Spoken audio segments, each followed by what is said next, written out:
Okay, so many people ask for back walkovers. I don't know if you guys want bridge kickovers, standing bridge kickovers, or what, but I guess they all start with a bridge, so here we go. These skills are based heavily in flexibility, and this kind of a bridge is just not going to cut it. Look how far behind my hands my shoulders are. It's just not going to work. You got to be better. Then you've got my head facing up, and the rest of me is basically in a straight body position. You want your shoulders over your hands, or even past them the opposite direction. If someone comes in with a bridge that looks like this, I know it's going to be really easy to teach them a kickover. You can see that her hands are relatively close, her head is facing down, and her arms are straight. She also has her legs straight and together, which is not a requirement, but it will make this skill a lot easier. Now let's look at some common mistakes, the first one being a very wide arm stance. This puts your head very close to the ground and nobody needs that. We already went over this, but having your shoulders way behind your hands is a major problem. If she tries to lift the legs and lift her weight on that side from that position, she will fall on her head. There's a lot of gymnastic skills you can cheat the flexibility on, but this one's particularly difficult. If you're not quite there yet, you want to just start doing bridges every day. And you're going to work on opening up the shoulder and back flexibility by walking your feet in about as far as you can go, holding, and then walking your feet back out again.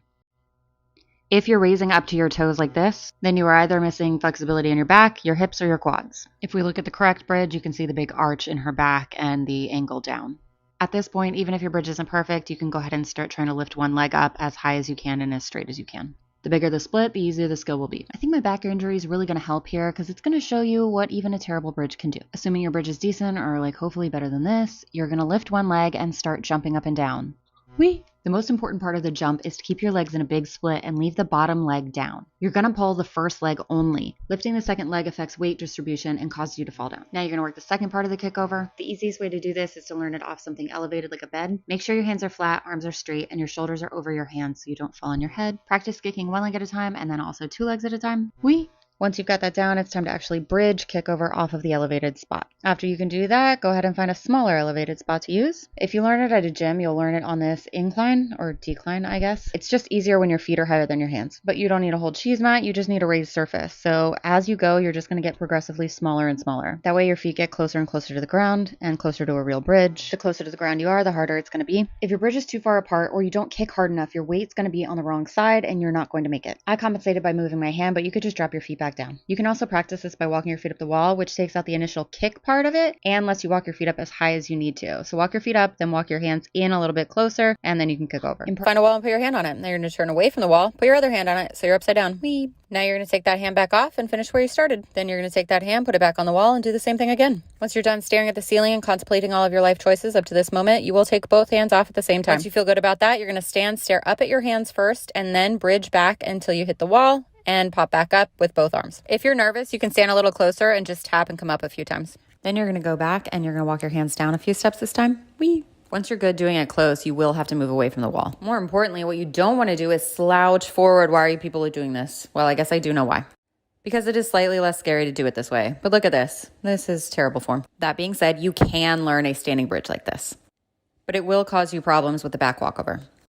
What you really want to be able to do is stand here, stare up at your hands, and lower them back while staring at them. You want to bend from your top half first. You're going to go ahead and walk your hands up and down a little bit just to get used to it. Once you can do that, you're going to go ahead and bridge back and walk your hands all the way down the wall. You'll probably have to adjust your feet a little bit. You might want to put a couch cushion or a pillow or something under your head, but I like to live dangerously. Once you're here, you can lay down, but you might as well walk your hands back up the wall and practice the stand-up portion of this. Next, you're going to move on to a couch. Grab it with one arm first. It makes it a little less scary if you're worried about it. Then walk your hands backwards. Once you're comfortable there, you're going to go ahead and stand up, look at your hands, and bridge it back on top of it. By the way, while you're doing this, you should have your feet apart, not together. Find lower and lower surfaces till you're on a floor. That's it for the standing bridge. Next, we'll do the whole back walkover. The number one mistake in a back walkover is leaning forward and putting weight into the front leg. This is because your leg isn't long enough to stay on the floor while your hands go down. Like eventually it has to come up, and sooner is better than later on this one. People do this because they're afraid to go backward on one leg, but the time for being scared is over. You can see here that if she shifts her weight forward to the front leg, she has to shift her hips forward too. This forces the bottom leg to bend and the knee to push in front of the foot, taking away all your power.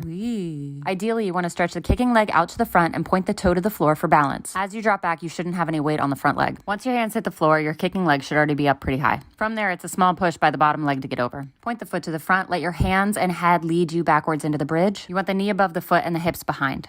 And you also want to pull the kicking leg over as soon as possible. The bigger the split, the easier the skill because it balances your weight. Whee! As you're learning, it's good to keep in mind that your end goal is to be able to do it with the leg elevated. We're going to use the same process as a standing bridge, but with one foot up. Much like every DIY craft I've ever tried, it's going to start easy and get progressively more difficult, and you'll like it less and less as time goes on. You can walk your hands up and down the wall. For this skill, though, you don't actually have to be strong enough to walk your hands all the way down. Also do it with a straight leg. You should probably move pictures, but I didn't because I like to live on the edge. I thought this was going to look cool. It didn't.